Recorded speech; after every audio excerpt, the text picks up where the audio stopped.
Ertadan O'zbekiston fuqarolari Xitoyga vizasiz kirishi mumkin. Rossiya BMTda Ukraina bilan cheksiz urushga tayyorligini ma'lum qildi. Makron tarsaki edi. Tramp oilaviy masalalarni uyda hal qilish kerakligini maslahat berdi. Giyohvand moddalar tufayli Maskning sog'ligida muammo paydo bo'ldi. Knight. Makron Osiyo davlatlarini ogohlantirdi. Putin Zelenskiy va Tramp bilan shaxsiy uchrashuv o'tkazishga qarshi emas. Erdo'g'an Putin va Zelenskiyni tezroq uchrashishga chaqirdi. Putin ham, Zelenskiy ham juda qaysar. Tramp. Понял? Я вернулся, понял, мне этот тротуар, мне похуй, я по дороге хожу. Стоять, нахуй, это Вирджиния, здесь не канает, блядь. Putin ham, Zelenskiy ham juda qaysar. Tramp. AQSh prezidenti Donald Tramp Rossiya havo kuchlarining Ukraina shaharlariga bergan zarbalaridan hayratda ekanini, bu davlatlar delegatsiyalari tinchlik muzokaralari olib borish kerak bo'lgan bir paytda sodir bo'layotganini aytdi. Bu haqda Oq uy rahbari 30-may kuni Elon Musk hukumat samaradorligi departamenti rahbari lavozimidan ketishi munosabati bilan bo'lib o'tgan matbuot anjumanida ma'lum qildi. Meni juda hayratda qoldirgan narsalarni ko'rishga majbur bo'ldim.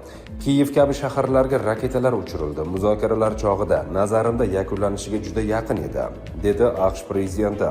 Trampning so'zlariga ko'ra, muammoni deyarli hal qilganida Rossiya Federatsiyasi Ukraina shaharlariga raketa uchirgan. Bu esa odamlarni o'ldirgan. Meni hayratga solgan narsalarni ko'rdim va men hayron bo'lishni yoqtirmayman. Shuning uchun men juda xafaman, dedi Amerika rahbari.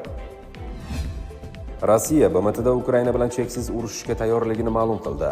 Rossiyaning BMTdagi doimiy vakili Vasiliy Nebenziya Moskvaning Ukrainaga qarshi harbiy tajovuzni noma'lum muddatga davom ettirishga qaror qilganini bildirdi.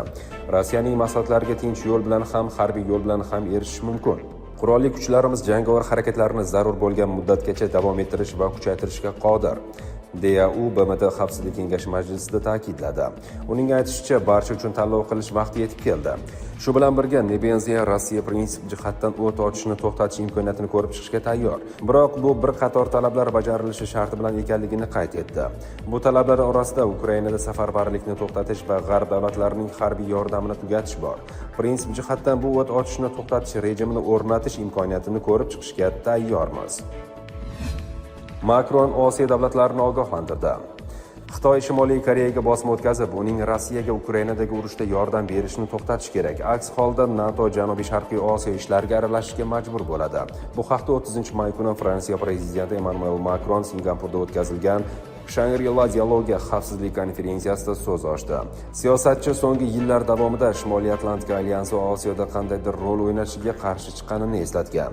Ammo Shimoliy Koreya Rossiya bilan Yevropa hududida birga harakat qilayotgani, bu